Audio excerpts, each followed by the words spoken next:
Bien oui, l'école vient de Jean Robieux.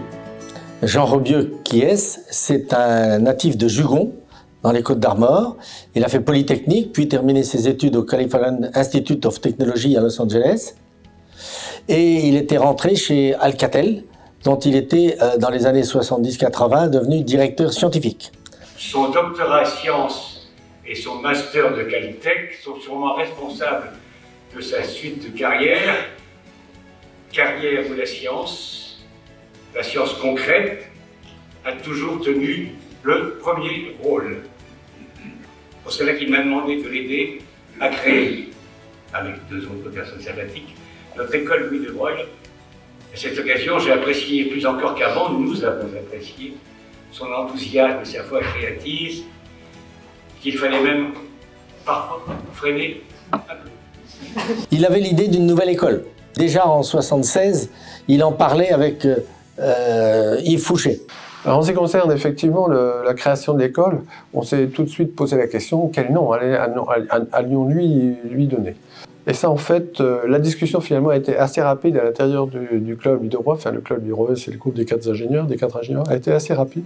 C'est Robieux qui nous a proposé tout de suite, assez rapidement, de dire bon, pourquoi on ne lui donnerait pas le nom d'un scientifique, d'un grand scientifique. Et c'est lui qui a proposé Louis de Broglie, et finalement on lui a dit pourquoi pas Louis de Broglie. Donc c'est comme ça que l'école s'est appelée École Louis de Broglie. Alors elle n'était ni nationale ni supérieure, mais faisait référence à Louis de Broglie. Deuxième chose, c'était aussi, dans le même temps, de trouver une devise pour l'école. Donc on a aussi, et là on est tombé assez rapidement d'accord entre nous, que effectivement, à la fois former de bons scientifiques et à la fois former des hommes et des femmes qui puissent, je dirais, répondre au mieux dans l'industrie et avoir un comportement le plus humain possible, eh bien, une devise, la science au service de l'homme, convenait parfaitement.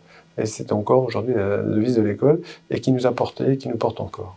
L'étincelle, alors c'est quoi? C'est une rencontre de Jean Robieux avec le père Louis Denis, qui était à l'époque directeur diocésain de l'enseignement catholique.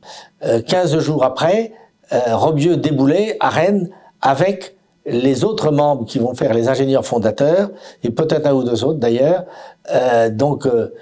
Philippe Grindler de Citroën, Michel-Henri Carpentier, directeur général technique du groupe Thomson, et Yves Fouché, patron de la Sogitech, filiale du groupe Dassault. Pour définir le projet, on peut dire aujourd'hui que, en fait, 2 points nous ont guidés dans le groupe de travail. D'une part, trouver des points d'accrochage auprès de l'industrie et ensuite trouver les moyens de donner une formation humaine cohérente et importante à nos étudiants. En ce qui concerne l'accrochage avec l'industrie, donc c'était relativement simple à développer.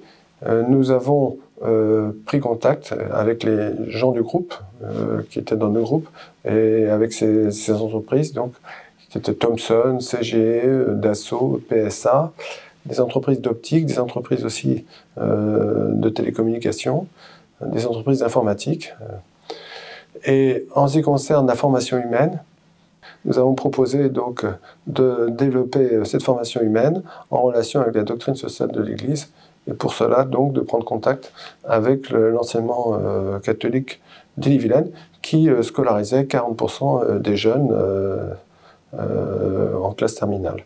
Ce projet répondait totalement aux critères de développement de l'industrie. Il était porté par des entreprises, par des chefs d'entreprise. C'était pour nous les conditions d'une dynamique industrielle. Et comme le dit aujourd'hui Louis Gallois, le président du Cercle de l'Industrie, les territoires réindustrialisés, ce sont ceux où les forces locales, chambres de commerce, chambres des métiers, entreprises et collectivités locales travaillent ensemble.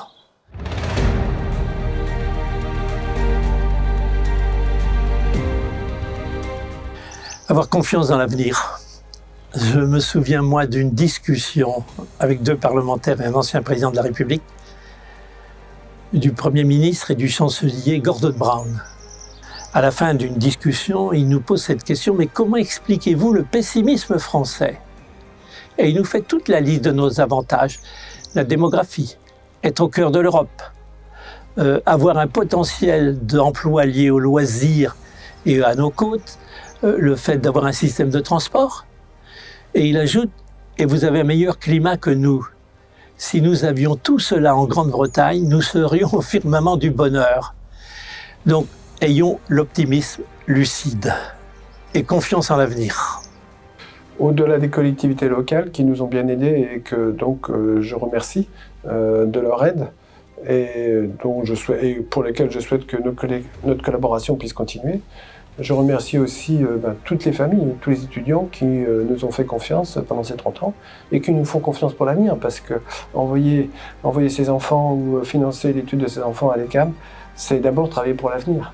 Elles croient à l'avenir de l'école, elles croient à l'avenir de ce qu'on fait, et nous sommes, je peux les assurer, j'assure de notre gratitude pour l'aide qu'elles nous apportent et la confiance qu'elles nous font.